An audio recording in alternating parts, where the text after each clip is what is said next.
स्वागत है आप सभी का एक बार फिर से परम गुरु में। और आज का वीडियो आपके लिए बहुत ही इम्पोर्टेंट होने वाला है, क्योंकि आज के वीडियो में क्लास 12th की तैयारी का विशेष मटेरियल है। और इस वीडियो को कंप्लीट करने पर आपको एहसास हो जाएगा कि आपकी तैयारी बहुत अच्छी होगी। और इस वीडियो में अनसीन है, लेटर है, आर्टिकल है, वोकैब है और ग्रामर है, और ग्रामर के साथ साथ पोइट्री का सेक्शन भी है। तो इसको आप पूरा कंप्लीट देखें, लास्ट तक देखें, ताकि आपको कंप्लीट हो सके। इसके पहले मैंने और भी वीडियो दिए हैं, उनका भी आप लाभ उठा सकते हो, तो ज़रूर प्लेलिस्ट को ज़रूर चेक करो। तो चलिए शुरू करते हैं। मैं चेतन प्रताप एक बार फिर से आप सभी का स्वागत करता हूं परम गुरु में। Many people complain that they have broken down through overwork, कि कई लोग ये कंप्लेन करते हैं कि दे हैव ब्रोकन डाउन का मतलब है टूट जाना या कमज़ोर हो जाना या थक जाना। ओवरवर्क, कि वो ओवरवर्क से थक जाते हैं, कमज़ोर मतलब टूट जाते हैं। तो in the majority of such cases, कि ऐसे ज़्यादातर केसेस में, मेजॉरिटी माने होता है अधिकता, ज़्यादातर केसेस में the breakdown is more frequently the result of foolishly wasted energy. जो ब्रेक डाउन होता है वो ज़्यादातर फ्रिक्वेंटली माने अधिकतर वो रिजल्ट होता है, परिणाम होता है फूलिशली वेस्टेड एनर्जी का। जो हम मूर्खतापूर्ण तरीके से एनर्जी को बर्बाद करती हैं, उसी का परिणाम होता है। If you would secure health, कि अगर आप हेल्थ को सिक्योर करना चाहें तो you must learn to work without friction. तो आपको बिना फ्रिक्शन के काम करना होगा, बिना घर्षण के काम करना होगा। टू बिकम एंग्जियस और एक्साइटेड, कि चिंतित होना या एक्साइटेड होना। और to worry over needless details, या फिर गैर ज़रूरती डिटेल्स पर, अर्थात चीज़ों पर चिंता करना। Is to invite a breakdown, ये सब ब्रेक डाउन को इन्वाइट करने के कारण होते हैं। वर्क वेदर ऑफ ब्रेन और बॉडी, अब काम चाहे ब्रेन का हो या बॉडी का हो, इज बेनिफिशियल, लाभदायक होता है, एंड हेल्थ गिविंग, और स्वास्थ्य प्रदायक भी होता है। अगर कोई भी काम हो, चाहे मन का काम हो या शरीर का, वो लाभदायक होता है, हेल्थ गिविंग होता है। And the man who can work with the steady and काम परसिस्टेंसी, और कोई भी व्यक्ति जो काम कर सके स्टीडी माने स्थिरता के साथ, और काम परसिस्टेंसी अर्थात शांत, परसिस्टेंसी अर्थात लगन के साथ। तो के लिए comma, freed from all anxiety and worry, और वो व्यक्ति जो सारी एंग्जाइटी और वरी, वेदना और चिंता से मुक्त है। And with his mind utterly oblivious to all, और जो उसका मन है वो पूरी तरह ओब्लिवियस है, अर्थात भूल गया है, सब चीज़ों को भूल गया है। But the work he has in hand, लेकिन उस कार्य को नहीं भूला जो उसके हाथ में है। तो विल नॉट ओनली अकम्प्लिश, वो ना केवल पूरा कर पाएगा अपने काम को, फार मोर देन, ज़्यादा दूर तक पूरा कर पाएगा। The man who is always hurried and buried, कि उस व्यक्ति से ज़्यादा अच्छा अपना काम कर पाएगा जो हमेशा हरीड है और बरीड है, यानी जो हमेशा बहुत चीज़ों को जल्दबाजी में करता है, उससे ज़्यादा दूर तक अच्छे स्तर तक वो काम कर पाएगा। बट ही विल रिटेन, ना केवल इतना कर पाएगा, but he will retain his health, वो अपनी हेल्थ को, अर्थात अ बून, हेल्थ का मतलब क्या है, एक वरदान, बून, विच द अदर क्विकली फॉरफीट्स, कि जिनको जो अदर व्यक्ति होते हैं वो बहुत तेज़ी से फॉरफीट कर देते हैं, अर्थात दंड के रूप में भुगतान कर देते हैं, जिस स्वास्थ्य जो वो खो देते हैं। ठीक उनकी अपेक्षा ऐसा व्यक्ति जो शांत मन से और स्टीडी एंड काम परसिस्टेंसी के साथ चिंताओं से मुक्त होकर जो काम करता है और अपने पूरे मन को एक जगह लगाता है, ठीक ऐसा व्यक्ति स्वास्थ्य भी प्राप्त करता है। और स्वास्थ्य ऐसा स्वास्थ्य जो वरदान होता है, और जिस वरदान को अदर लोग खो देते हैं, फॉरफीट कर देते हैं। True health and success go together, जो सच्चा स्वास्थ्य है और सफलता है वो साथ साथ चलती है। फॉर, चूँकि they are inseparably intertwined in the thought realm, क्योंकि सफलता और स्वास्थ्य इनसेपरेबली माने अभिन्न रूप से इंटरवाइंड होते हैं, गुथे होते हैं, इन द थॉट रियल्म अर्थात विश्वास के मतलब विचार के क्षेत्र में, रियल मन होता है क्षेत्र, विचार के क्षेत्र में एक दूसरे से गुथी हुई चीज़ें हैं ये। By the power of faith every enduring work is accomplished, अब विश्वास की शक्ति से, by the power of faith every enduring work, प्रत्येक कठिन कार्य अकम्प्लिश हो सकता है, पूरा हो सकता है, किया जाता है। फेथ इन द सुप्रीम, अब लेकिन विश्वास किस में हो, सुप्रीम में, ईश्वर में। Faith in the over ruling law, और ओवर रूलिंग लॉ, वो नियम जो ओवर रूलिंग हो, जो सबको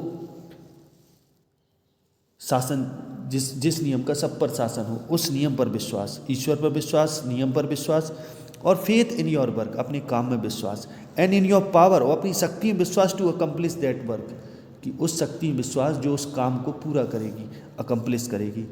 तो हियर इज़ द रॉक, ये वही रॉक है, वही चट्टान है, वही विश्वास की चट्टान है, upon which you can must build, कि जिस पर आप बिल्ड हो जाएं, खड़े हो जाएं, कायम हो जाएं।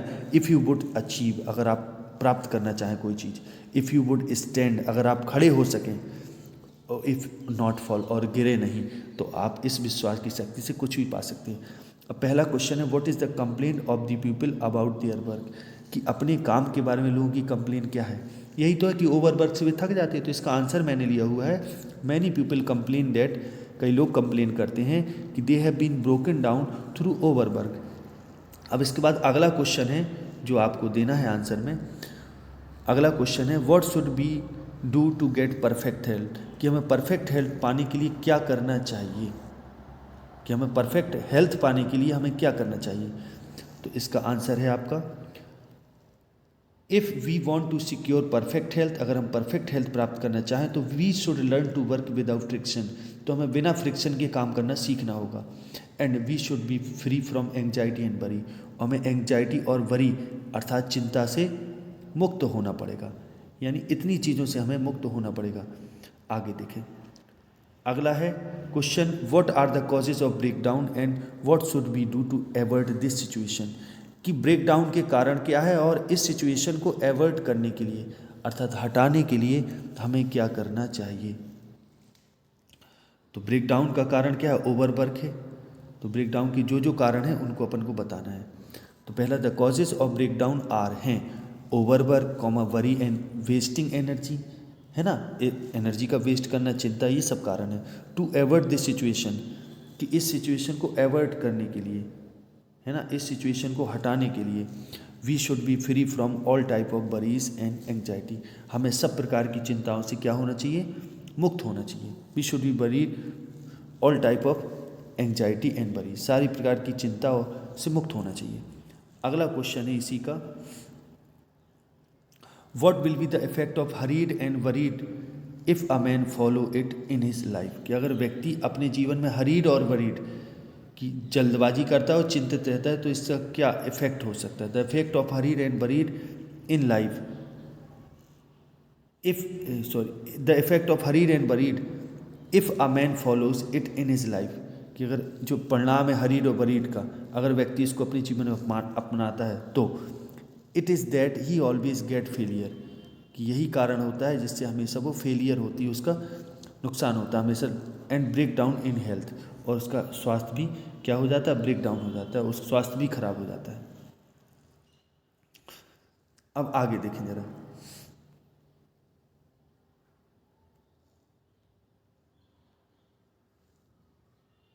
अब आगे देखें, अगला जो क्वेश्चन था वो था आपका, अगला क्वेश्चन है, what is the word opposite in the meaning in the passage minority, कि पैसेज में माइनॉरिटी का अपोजिट क्या है। तो माइनॉरिटी का अपोजिट होता है मेजॉरिटी। इसके बाद है, which word in the passage mean empty, कि पैसेज में ऐसा कौन सा शब्द है जिसका अर्थ है एम्प्टी, माने खाली हो जाना, जिसका अर्थ है खाली हो जाना। तो एम्प्टी माने खाली हो जाना, तो फॉरफीट्स माने जुर्माने के रूप में वो कर दें, फॉरफीट हो जाएगा इसका। What happens if with a man if works in haste and excitement, कि अगर व्यक्ति कोई जल्दबाजी और उत्तेजना में काम करता है उसके साथ क्या होता है, तो ब्रेक डाउन होता है। पहले ही ऑप्शन चाहिए। आगे देखिए, अब मैंने एक यहाँ आर्टिकल लिया हुआ है, और आर्टिकल बहुत मोस्ट इम्पोर्टेंट टॉपिक पर है। वो टॉपिक है जेंडर डिस्क्रिमिनेशन इन सोसाइटी, कि समाज में लिंग भेद, ठीक, कि स्त्री पुरुष के बीच जो भेद किया जाता है उसके बारे में है ये, इसको समझिए जरा, ठीक, समझे। तो certainly every Indian is proud to be an Indian, निश्चित रूप से प्रत्येक भारतीय को इस चीज़ का स्वाभिमान है इंडियन होने का। But even in 21st century in India, यहाँ तक कि भारत में 21st सेंचुरी को भी, there are some worrying issue, कुछ ऐसे इशू हैं, मुद्दे हैं जिन पर जो चिंतित करने वाले वरिंग इशू हैं, which force us to think more deeply with time, कि जो समय के साथ हमें बहुत ज़्यादा गहराई से सोचने पर फोर्स करते हैं, बाध्य करते हैं। The society grow from both man and women, कि जो समाज है वो विकसित होता है मैन और वीमेन से। लेकिन सिंस एंशियंट टाइम, प्राचीन समय से, women have been seen as a weaker section in the society, लेकिन स्त्रियों को एक वीकर सेक्शन समझा गया सोसाइटी का, समाज का। विमेन सफ़र फ्रॉम एक्सप्लॉयटेशन, स्त्रियां एक्सप्लॉयटेशन से सफ़र करती हैं, कष्ट झेलती हैं, माने उनका शोषण होता है, ह्यूमिलेशन अपमान होता है, discrimination at home and society everywhere, कि घर और समाज में हर जगह उन पर भेद किया जाता है। वी फाइंड दैट, हम ये पाते हैं कि इन socio historical and cultural context, कि सोशियो सामाजिक, ऐतिहासिक और सांस्कृतिक प्रसंग की अगर बात की जाए तो gender reveals differences in relation to the function of power. अब जो जेंडर है वो क्या प्रकट करता है, रिवील करता है, डिफरेंस, अंतर बताता है in relation to the function of power, कि पावर का जो फंक्शन है बिटवीन मैन एंड वुमेन, की शक्ति का जो कार्य है, यानी जो पावर का डिस्ट्रीब्यूशन कह सकते हैं, कि उसमें एक अंतर पता चलता है जेंडर के माध्यम से अगर देखा जाए। Where man are considered superior to women, कि जहाँ पुरुषों को कंसीडर किया जाता है, माना जाता है, स्त्रियों से ज़्यादा श्रेष्ठ माना जाता है, सुपीरियर माना जाता है। Gender discrimination is seen all fields of social, economic, political, science, entertainment and sports, कि जो जेंडर डिस्क्रिमिनेशन है, लिंग भेद है, वो देखा जाता है, is seen in all fields of social, कि सभी समाज के क्षेत्रों में, इकोनॉमिक अर्थ के क्षेत्रों में, पॉलिटिकल राजनीति के क्षेत्रों में, साइंस के क्षेत्र में, एंटरटेनमेंट के क्षेत्र में, स्पोर्ट्स के क्षेत्र में, सब जगह। The root cause of which is fixed in its patriarchal system, कि जो पेट्रियार्कल सिस्टम है, अर्थात जो पैतृक सिस्टम है, उसमें जो कारण है, मुख्य कारण है इसका, वो पैतृक सिस्टम है। कहने का मतलब पितृसत्तात्मक सिस्टम भी अपन बोल सकते हैं एक टाइप से, या ये बोल सकते हैं कि घरेलू सिस्टम, कि पूर्वजों से ये चला आया और ये माता पिता से ऐसा होता है। Exploitation of women is like a centuries old culture, कि स्त्रियों का जो शोषण है वो सेंचुरीज ओल्ड कल्चर, कि शताब्दियों पुराना कल्चर है ये, कल्चरल फिनोमिनन, अर्थात एक सांस्कृतिक घटना है ये of Indian society, Bharatiya Samaj की, कि जब से स्त्रियों का शोषण हो रहा। The patriarchal system has derived it's legitimacy, अब जो पेट्रियार्कल सिस्टम है, जो पितृसत्ता है, ठीक, इस पितृसत्ता जो है, हैज ड्राइव्ड इट्स लेजिटिमेटी। अब पितृसत्ता का मतलब ये भी अपन बोल सकते हैं कि जहाँ पुरुष प्रधानता हो, ठीक, समझ गए, तो उसमें ये लेजिटिमेसी है, वैध है, and acceptance from our religious beliefs, और हमारी ये धार्मिक धारणाओं के माध्यम से भी इसको स्वीकारा गया है, ऐसी हमारी धार्मिक धारणाएं भी हैं। बिलीव्स बी इट हिंदू, मुस्लिम और एनी अदर रिलीजन, अब चाहे ये चाहे हिंदू हो, मुस्लिम हो, या कोई और धर्म हो, सब में ये चीज़ें। Gender inequality is an idealistic country, gender equality in an idealistic country, कि एक आदर्शवादी देश में जो जेंडर इक्वलिटी है वो इज लाइक अ स्टिग्मा, कि लाइक एन स्टिग्मा, यहाँ एन शब्द का यूज होगा, वो एक स्टिग्मा है, कलंक है। But from time to time such great man have also come forward, लेकिन समय समय पर कुछ ऐसे ग्रेट मैन, महान लोग आगे आए, who have made tireless effort, जिन्होंने अथक प्रयास किए, to improve the condition of women, स्त्रियों की कंडीशन को सुधारने के लिए अथक प्रयास किए। मेनली इंक्लूडिंग, अब इनमें जो मुख्य हैं, किनको इंक्लूड किया जाएगा, जोड़ा जाएगा इनमें, मुख्य जो हैं वो बाबा साहब अम्बेडकर, गांधी जी, राम मोहन रॉय, महर्षि दयानंद सरस्वती एट्सेट्रा, ये लोग हैं। The government and judiciary are actively working to eliminate gender inequality, अब जो गवर्नमेंट है और जुडिशरी है, अर्थात जो वैधानिक चीज़ें हैं, जज से संबंध या न्याय से संबंध जो चीज़ें हैं, वो एक्टिवली काम कर रही हैं अब इसमें एलिमिनेट करने के लिए जेंडर डिस्क्रिमिनेशन को, यानी लिंग भेद को। स्कीम्स लाइक बेटी बचाओ बेटी पढ़ाओ, अब कई स्कीम है, जैसे बेटी Bachao Beti Padhao, one stop centre योजना, वुमेन हेल्पलाइन, महिला केंद्र है ना, महिला केंद्र शक्ति, have been started by the present PM Narendra Modi, अब प्रेजेंट पीएम नरेंद्र मोदी के द्वारा ये सब किया गया है to reduce the gender discrimination. अब आगे देखिए अगला, अब ये आपका आर्टिकल था जो पूरा हो गया। अब इसके बाद देखते हैं एक दिया है आपका लेटर। क्वेश्चन है you are Alok living at 401 C block Gomti Nagar Lucknow, कि आपका नाम आलोक है, आप गोमती नगर लखनऊ में सी ब्लॉक में रहते हैं। अब आपको एक लेटर लिखना है मैनेजर को। Write a letter to the manager of SBI requesting for a loan for further study, कि उससे लोन के लिए रिक्वेस्ट करना है आगे की स्टडी के लिए। ठीक, अब आपको पहले तो ये जो ऊपर पता दिखा है वो सेंडर के रूप में आपको पता लिखना है 401 सी ब्लॉक गोमती नगर लखनऊ, फिर डेट डालना है, इसके बाद 20 मार्च ... फिर इसके बाद किसको लिखना है, द मैनेजर। ठीक, manager of SBI, manager of SBI को लिखना है। ठीक, आप मैनेजर ऑफ SBI को लिखें, ये चीज़ मैनेजर ऑफ SBI को हो जाएगी, the manager of SBI State Bank of India Vivek Khand Lucknow.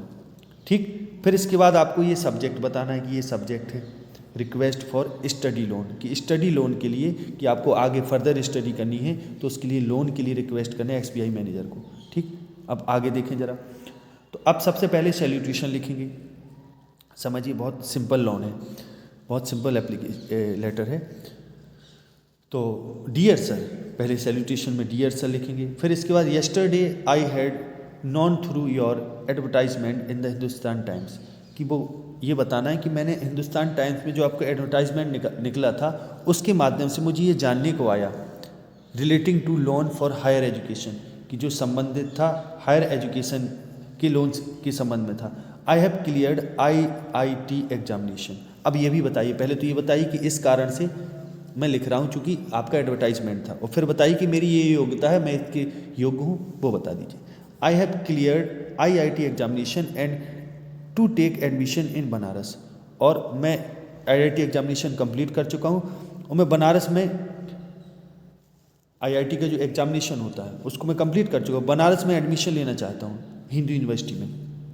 ठीक, my father is a low paid employee in a factory, कि जो मेरे पिताजी हैं वो एक लो पेड एम्प्लॉई है, माने जिनको बहुत कम सैलरी मिलती, फैक्ट्री में है। So it is quite impossible for him, इसलिए उनके लिए बिल्कुल असंभव है टू पे the fees for this course, कि वो इस कोर्स की फ़ी पे करें, उनके लिए बिल्कुल असंभव है। विच इज़ अबाउट 5 लाख, जो लगभग 5 लाख है। आई देयरफॉर रिक्वेस्ट यू, इसलिए मैं आपसे रिक्वेस्ट करता हूँ टू सैंक्शन, की अनुमति दें, सैंक्शन कर दें, मी अ लोन ऑफ दिस अमाउंट, कि 5 लाख के अमाउंट का मुझे लोन दे दें। आई एश्योर, मैं एश्योर करता हूँ, I assure you to return the amount as per the terms and condition given in the advertisement, कि मैं एश्योर करता हूँ कि मैं ये अमाउंट रिटर्न कर दूंगा एज पर माने होता है के हिसाब से, किसके हिसाब से, the terms and condition given in the advertisement, कि जो एडवर्टाइजमेंट में टर्म्स एंड कंडीशन दी हैं उनके हिसाब से मैं लोन रिटर्न कर दूंगा। योर फेथफुली आलोक। तो इस तरीके से ये लेटर आपका हो जाएगा। अब आगे बढ़ते हैं, आगे मैंने ग्रामर सेक्शन लिया हुआ है, तो ग्रामर सेक्शन में पहले बुकैब आते हैं। The science of flying aeroplanes, कि एरोप्लेन उड़ाने की जो साइंस होती है उसको क्या बोलते हैं, उसको बोलते हैं एरोनॉटिकल। ठीक, और अगर यही होता आर्ट ऑफ फ्लाइंग एरोप्लेन्स तो होता एविएशन। ध्यान रखना, एविएशन माने होता है विमान चालन, नेविगेशन माने होता है नेवी से संबंधित, नौका से संबंधित, हॉर्टिकल्चर होता है उद्यान से संबंधित। तो इसका जो आंसर है वो ए नंबर है, पहला वाला इसका आंसर हो जाएगा, ए नंबर इसका आंसर है। इसके बाद that can not be read, जिसको पढ़ा ना जा सके उसको क्या बोलते हैं, that can not be red, तो उसको एलिजिबल बोलते हैं, बी नंबर इसका हो जाएगा। ऑडिबल सुनने योग्य होता है, विजिबल देखने योग्य, और लेजिबल वैध होता है। ठीक, पढ़ने योग्य एलिजिबल हो जाएगा। अब इसके बाद select the right meaning of the following idiomatic phrase, idioms का सही मीनिंग। अ वाइट एलिफेंट, सफ़ेद हाथी, माने एन एक्सपेंसिव थिंग, एक खर्चीली चीज़। ठीक हो जाएगी। इसके बाद आगे बढ़ते हैं। इसके बाद है bring to book. Bring to book का अर्थ होता है सजा देना, क्या करना, सजा देना। तो ब्रिंग टू बुक का हो जाएगा पनिश। रिवार्ड माने पुरस्कार देना, कंडेम माने निंदा करना, एडमायर माने प्रशंसा करना। तो इसका सही आंसर होगा पनिश करना। अब सिनोनीम बताना है अपन को। वर्दी माने होता है योग, तो इसका एबल हो जाएगा, एबल माने योग। अनवर्दी माने अयोग्य, नॉविस माने नौ सीखिया होता है जो नया नया सीखता है, अनक्वालिफाइड माने अयोग्य। तो बाकी तो सब इसके एंटोनीम हो गए, बाकी सब नहीं। ड्यूरेबल जो है, ड्यूरेबल माने होता है जो मजबूत हो और टिकाऊ हो, तो स्ट्रांग हो जाएगा इसका। फीबल कमज़ोर होता है, वीक कमज़ोर होता है। ब्रिटल का मतलब होता है भुरभुरा, जो जल्दी टूट जाए। अब इसके बाद आगे देखें। No other poets in India was so great as Valmiki. कोई भी भारत में इतना महान नहीं थे जितना वाल्मीकि थे। तो इसमें क्या करना है, which word in this sentence is an error, कि इस सेंटेंस में कौन सा शब्द है जो गलती। पहली चीज तो समझ, नो अदर पोइट्स, कि कोई भी अन्य पोएट, एक की बात हो रही। तो यहाँ एक की बात हो रही, नो अदर पोएट होना चाहिए, ना कि पोइट्स। तो पोएट में गलती है, तो पहला ऑप्शन सही हो जाएगा, पोइट्स की जगह पोएट हो। इसके बाद देखो, द एंटोनीम बताना है आपको। डेलिकेट माने होता है कोमल। डेलिकेट माने क्या होता है, कोमल। तो डेलिकेट माने होता है कोमल, तो इसका एंटोनीम क्या होगा, कोमल का हार्ड। पहले ही है, हार्ड होगा, कोमल का होगा हार्ड। फ्रेगाइल कमज़ोर होता है, ब्रेकेबल जो आसानी से टूट जाए, और सॉफ्ट माने सॉफ्ट होता है, आप जानती हो। डिजास्टर माने होता है आपदा, तो इसका जो उल्टा होगा वो होगा प्रॉस्पेरिटी, समृद्धि। ठीक, तो इसका अपोजिट ये हो गया, पहले ही वाला सही है। इसके बाद डेंजर खतरा होता है, हार्डशिप कठिनाई होती है, कैटास्ट्रॉफी आपदा होती है। ठीक, अब आते हैं इसके ग्रामर सेक्शन पर। सी सेड, उसने कहा, alas how foolish I have been, मैं कितना मूर्ख था। अलास शब्द आया, इसका मतलब उसने दुख व्यक्त किया। एक्सक्लेम्ड विद सॉरो, तो she exclaimed with sorrow that, alas हटा देंगे। अब इसके बाद सब्जेक्ट से शुरू करेंगे, आई चेंज करेंगे सी के हिसाब से, सी, और हैड बीन पास्ट परफेक्ट में पहुंच जाएगा। She had been very foolish, या तो वेरी फूलिश कर दें या सो फूलिश कर दें, दोनों चल जाएंगे। ठीक, तो फाइनली बनेगा she exclaimed with sorrow that she had been very foolish, full stop. Ravi said to him, Ravi ने उससे कहा, do you write a good hand, तुम अच्छा लिखते हो। तो सीधी सी बात है, तो कैसे क्वेश्चन पूछा है, तो रवि आस्क्ड हिम इफ, अब चूंकि यस नो टाइप है तो इफ लगेगा, इफ यू चेंज होगा हिम के हिसाब से ही, इफ ही रोट, और सेकंड फॉर्म लग जाएगी, पास्ट इंडेफिनिट में चला जाएगा, if he wrote a good hand, full stop. तो फाइनली बनेगा Ravi asked him if he wrote a good hand. Next देखो, अब कंबाइन करना है, कॉम्प्लेक्स बनाना है। I did not go to Lucknow, मैं लखनऊ नहीं गया। My brother did not go to Lucknow. ठीक, मेरा भाई लखनऊ नहीं गया, कॉम्प्लेक्स बनाना है, ध्यान रखना, मेरा भाई नहीं गया सो मैं नहीं गया, ऐसे बना लो, है ना। I did not go to Lucknow because my brother did not go to Lucknow. अगर ये कहीं कंपाउंड बोल देता वो बनाने को, तब ऐसे बोलते अपन, neither I nor my brother went to Lucknow, ऐसे बना देते। सॉरी, ऐसे ना बना के इसको ऐसे बना, माई ब्रदर पहले, नाइदर, क्योंकि 2, 3, 1 के हिसाब से करते हैं इसको। जब एक साथ फर्स्ट सेकंड थर्ड के प्रोनाउन आते हैं तो 2, 3, 1 का नियम लगाते हैं। तो क्या करते, my brother and I did not go to Lucknow, अगर कंपाउंड होता। हालांकि इसमें छापे खाने की भी गलती ये हो सकती है, कॉम्प्लेक्स की जगह कंपाउंड उसको पूछना चाहिए था, लेकिन अगर कॉम्प्लेक्स बनेगा तो फिर वैसे ही बनेगा, I did not go to Lucknow because my brother did not go to Lucknow, ऐसे बना दो। और कंपाउंड अगर बोलता तो ऐसे कर सकते थे, neither my brother nor I went to Lucknow, ऐसे कर देते, ऐसे ही बन जाता। फिर कई तरीके हैं उसके बनाने के। ठीक, ये ऐसे भी कर सकते थे, I my brother and I did not go to Lucknow, या both my brother and I did not go to Lucknow, या not only my brother but also I did not go to Lucknow, इस तरीके से बना सकते थे। अब इसके बाद अगला आ जाओ, honesty is the best policy, this is not, that is known to all, ये सबको पता है। तो इसका कॉम्प्लेक्स बनाना है, समझिए। तो कॉम्प्लेक्स बनाना है, यहाँ दैट की जगह आप पूरे एक सेंटेंस क्लॉज बना के रख दो, लेकिन दैट जोड़ के रखो। कैसे, दैट की honesty is the best policy, comma is known to all, ऐसे बन जाएगा नाउन क्लॉज के अंतर्गत। That honesty is the best policy, comma is known to all, सबको पता है। मतलब जो सेकंड वाले सेंटेंस में दैट दिया है उसकी जगह अपन क्या करते, सीधा इसको चेंज कर देते। ठीक, आगे देखें।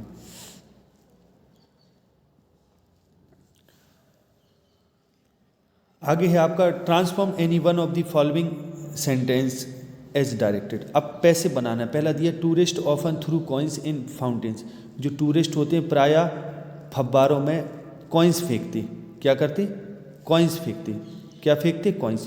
तो कॉइन्स को लेंगे ऑब्जेक्ट, तो coins are often thrown in fountains by tourist, ऐसे हो जाएगा। अब अगला है everybody likes to be prosperous, प्रत्येक व्यक्ति प्रॉस्परस होना चाहेगा, धनी होना चाहेगा। इसको इंटेरोगेटिव में चेंज करना है, कोई दिक्कत नहीं। तो उल्टा पूछो, क्या प्रत्येक व्यक्ति धनी होना नहीं चाहेगा, मतलब नहीं चाहता है, तो does everybody not like to be prosperous, या तो ऐसे कर लो, या who does not like to be prosperous, या ऐसे कर लो, दोनों तरीके से बन सकता है। अब इसके बाद आ जाओ अगला, 3 associates and my self chose the architect for the building. इसमें करेक्ट करना है अपन को, किसी एक को करना है, मैं सब बताऊंगा, समझिए। 3 associates and my self, 3 associate और मैं स्वयं, मैंने स्वयं चुना, आर्किटेक्ट चुना बिल्डिंग के लिए। समझने वाली बात यह है कि माई सेल्फ यहाँ सब्जेक्ट के रूप में है, और कभी भी माई सेल्फ सब्जेक्ट के रूप में नहीं होता, क्योंकि ये रिफ्लेक्सिव केस है। तो इसकी जगह या तो कर दो आई, तब सही है, और आई ना करो तो फिर माई सेल्फ के पहले आई लगा दो, आई माई सेल्फ कर दो या आई कर दो, तब सही है। अगला देखें, each of these prescription cause blotting and irritability, कि इन प्रेस्क्रिप्शन से each of these prescription, cause नहीं होगा, यहाँ ईच शब्द आगे लगा है तो कॉज नहीं होगा, कॉजेस होगा, क्योंकि एक वचन है वो। Before I open the door I ring the bell, इसके पहले कि मैंने दरवाज़ा खोला मैंने घंटी बजाई, तो आई रेंग द बेल, क्योंकि पास्ट चल रहा है ना, पास्ट वाला सेंड ओपनड है, तो ओपनड से पता चल रहा है कि पास्ट में वाक्य है, तो इसलिए रिंग का रेंग हो जाएगा, I rang the door bell. Was any of the samples defective, कि was any of the samples defective, क्या सैंपल में से कोई डिफेक्टिव था।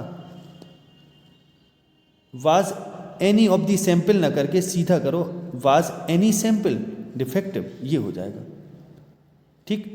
अब इसके बाद देखो एडवाइस और एडवाइस, इनमें क्या करना है अपन को, पेयर के अर्थ बताना और सेंटेंस बनाना को। एक पहला जो दिया है ADVICE, जिसमें CE है वो है नाउन, सलाह है, और जिसमें SE है वो है वर्ब, ठीक है। तो जैसे इसको नाउन के रूप में यूज करेंगे तो करेंगे आई गेव हिम एडवाइस, और इसको वर्ब के रूप में यूज करेंगे, अगर SE वाला यूज करेंगे तो आई एडवाइज्ड हिम, ऐसे हो जाएगा।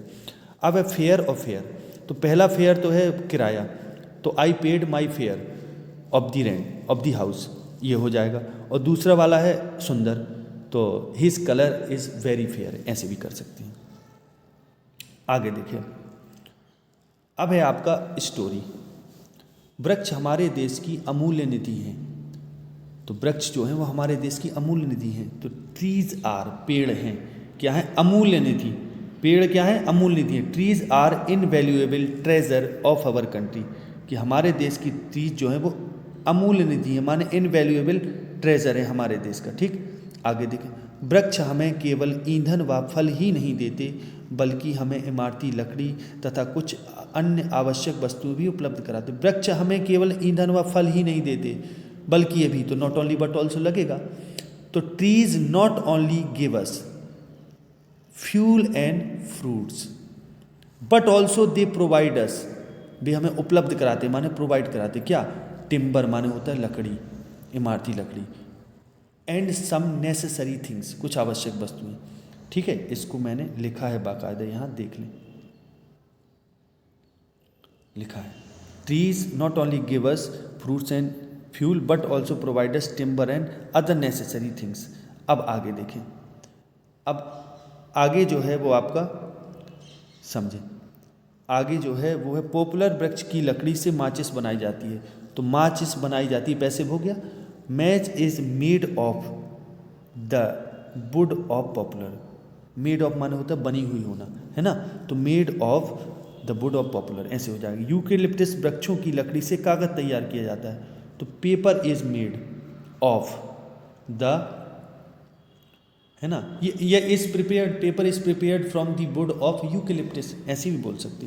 देखो लिखा भी है मैंने इसको, मैच इज मेड बाई भी यूज कर सकते, by the wood of popular tree, और paper is made of the wood of eucalyptus tree, बात एक ही है दोनों।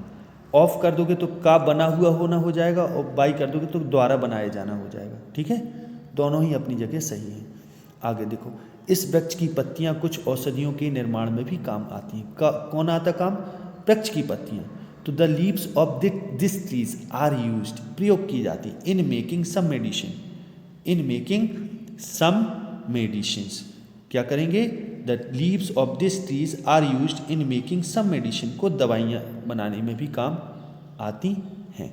इसके बाद आगे देखो, इसके बाद है इसके अतिरिक्त वृक्ष वायु प्रदूषण को भी रोकते हैं। इसके अतिरिक्त in addition to this trees prevent, पेड़ रोकते हैं वायु प्रदूषण माने एयर पॉल्यूशन। वर्षा में मिट्टी के कटाव को कम करते हैं। इन रेनी सीजन दे रिड्यूस, वे हटाते हैं, कम करते हैं क्या, मिट्टी का कटाव माने सॉइल इरोजन।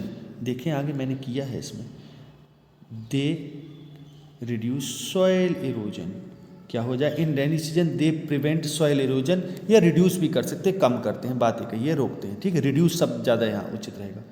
फिर आगे है इसके बाद जरा थोड़ा सोचो, इसके बाद है आगे जरा सोचो कि यदि हमारी उपजाऊ मिट्टी बहकर नदियों में चली जाए, think a little if our fertile soil, अगर हमारी उपजाऊ मिट्टी नदियों में चली जाए माने चली जाती है, फ्लोज इनटू द ड्रेन, है ना, ये फ्लोज डाउन द ड्रेन ऐसे भी बोल सकते हैं अपन इसको, ठीक है, क्या हो जाएगा, think a little if our fertile soil flows into the rivers, नदियों में चली जाए, ड्रेन नाले नहीं नदियाँ, रिवर्स, तो के लिए कोमा, हम अच्छी फसल कैसे उगा सकते हैं, how can be grow good crops, हम अच्छी फसल कैसे उगा सकते हैं, ये हो जाएगा। आगे देखें जरा, how can be grow good crop, वृक्षों के महत्व को ध्यान में रखते हुए माने कीपिंग, रखते हुए, keeping the importance in mind, mind में वृक्षों के महत्व को ध्यान में रखते हुए, keeping the importance of trees in mind, comma, यह हमारा सामाजिक व राष्ट्रीय कर्तव्य है, this is our social and national duty that की, हम वृक्षों की रक्षा करें माने करना चाहिए, we should protect the tree, हम उन्हें अनावश्यक रूप से न काटें, we should not cut them unnecessarily, we should not cut them unnecessary, जहाँ भी संभव हो नए वृक्ष लगाएं माने लगाना चाहिए, we should plant new trees wherever it is possible, जहाँ कहीं ये पॉसिबल हो, ठीक है, ऐसे हो जाएगा, मैंने दिया अभी, we should not cut them unnecessarily, we should plant new trees wherever it is possible, ऐसे भी कर सकते हैं इसको। चलिए अब आगे चलते हैं, क्लियर हो गया नहीं है, keeping the importance of trees in mind, it is our social and national duty that we should protect trees, full stop, we should not cut them unnecessarily, we should plant new trees wherever it is possible. Clear हो गया कि keeping रखते हुए, the importance of trees in mind, पेड़ों का महत्व mind में रखते हुए, it is our social and national duty, ये हमारा सोशल और नेशनल ड्यूटी है, दैट की वी शुड प्रोटेक्ट ट्रीज, हमें ट्रीज को प्रोटेक्ट करना चाहिए, we should not cut them unnecessarily, हमें उनको अननेसेसरी कट नहीं करना चाहिए, और we should plant new trees wherever it is possible, और जहाँ कहीं संभव हो हमें नए पेड़ लगाना चाहिए। अब देखें जरा पोइट्री के, अब ये जो पैसेज दिया है, पहला पैसेज 9 नंबर क्वेश्चन में, स्टैंजो को अच्छे से पढ़ना है और आंसर देना। Far far from gusty waves, ये दिया है आपका an elementary school classroom in a slum, और ये लिखा है स्टीफन स्पेंडर ने, तो उसकी पोयम का है इस क्वेश्चन, इसको समझते हैं। Far far from gusty waves the children faces, कि इन बच्चों के चेहरे गस्टी वेव्स झक्करदार हवाओं से बहुत दूर हैं, लाइक रूटलेस बीड्स, ऐसे दूर हैं जैसे, बीड्स माने खरपतवार, जैसे जड़ से उखड़ी हुई खरपतवार, rootless weeds, their hair the hair torn round their pallor, और जो उनके बाल हैं वो टर्न राउंड अर्थात लटके हैं, उनके पार्लर माने होता है पीला चेहरा, इन बच्चों के पीले चेहरे पर उनके बाल लटके हैं। The tall girl with her weighed down head, और जो ये लंबी लड़की है with her weighed down head, अपना वजन से झुका हुआ सिर लिए बैठी, यानी ये पूरी अगर पोएम को आप पढ़ेंगे, जिसने नहीं पढ़ा है एक्सपी क्लासेस में जाओ, उधर प्लेलिस्ट में जाओ, देखो वहाँ दिया है वीडियो, मिलेगा आपको, ठीक।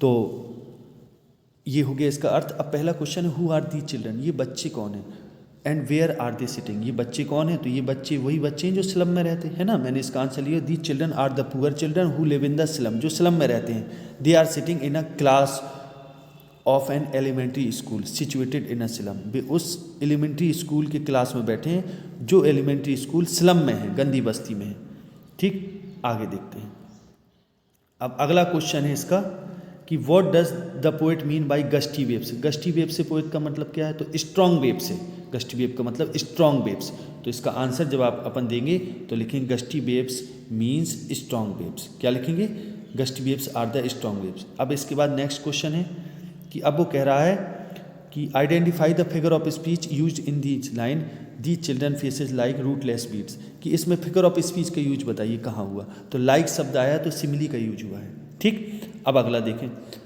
What I want should not be confuse with total inactivity, कि जो मैं चाहता हूँ उससे कन्फ्यूज ना हो, कि मैं जो टोटल इनएक्टिविटी से मतलब टोटल निष्क्रियता से जो मेरा मतलब है उससे व्यक्ति को कन्फ्यूज नहीं होना चाहिए। ये दिया है आपकी पोयम, स्टैंजा दिया गया है कीपिंग क्वाइट से, जिसके लेखक है पेब्लो नेरूडा, पोएट है पेब्लो नेरूडा। तो ऑथर कहता है what I want should not be confuse with total inactivity, कि जो टोटल इनएक्टिविटी से मेरा मतलब है उससे कंफ्यूज मत होना। Life is what it is about, कि जीवन जो है वो जीवन ही है। इट इज़ अबाउट, जो जीवन में दिख रहा है या जो चारों ओर है या जीवन के बारे में, वही जीवन है। I want no truck with death, कि मेरा कोई भी ट्रक नहीं है। ट्रक विद माने होता लेना देना होना, मेरा मृत्यु से कोई लेना देना नहीं है। पहला question, what should not be confused with total inactivity, कि लेखक कहता है life is what it is about, कि जीवन वही है जो है। I want no truck with death, कि मेरा मृत्यु से कोई लेना देना नहीं। पहला क्वेश्चन है what should not be confused with total inactivity, कि टोटल इनएक्टिविटी से क्या कंफ्यूज नहीं होना चाहिए। तो इसके आंसर को अपन लोग देखते हैं। तो इसका आंसर इसमें दिया है कि total inactivity does not mean total inactivity is not death, ये डेथ नहीं है total inactivity, but it is only to stop physical activity, ये केवल फिजिकल एक्टिविटी का रुकना है, कि शारीरिक एक्टिविटी का बंद करना ही टोटल इनएक्टिविटी है। आगे देखें, अगला क्वेश्चन है इसी में, अगला क्वेश्चन है आपका what is the mean of the phrase I want no truck with death signify. अब I want no truck with death क्या सिग्निफाई करता है, किस चीज़ का संकेत देता है।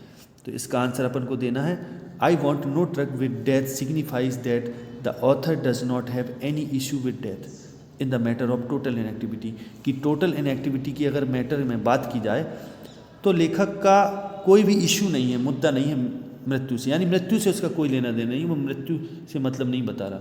अब इसके बाद अगला जो इसमें क्वेश्चन है वो आपका क्या है उसको समझ लीजिए, उसको समझिए। वो क्वेश्चन क्या कह रहा है, क्वेश्चन है लास्ट वाला, क्वेश्चन कह रहा है which word in the extract is synonym of movement और एक्शन। एंटोनिम ऑफ मूवमेंट और एक्शन, मूवमेंट या एक्शन के एंटोनिम क्या हो सकता है, इनएक्टिविटी, बस बात खत्म, या इनएक्टिव बोल सकते हो उसको, है ना। तो इसी के साथ ये जो वीडियो है वो यहीं पूरा होता है। आशा ये वीडियो आपको अच्छा लगा होगा, यदि अच्छा लगा तो वीडियो को लाइक और शेयर करना ना भूलें। आगे अगले वीडियो मिलेंगे, तब तक के लिए नमस्कार, जय हिंद, जय भारत, वंदे मातरम, हर हर महादेव, जय भवानी।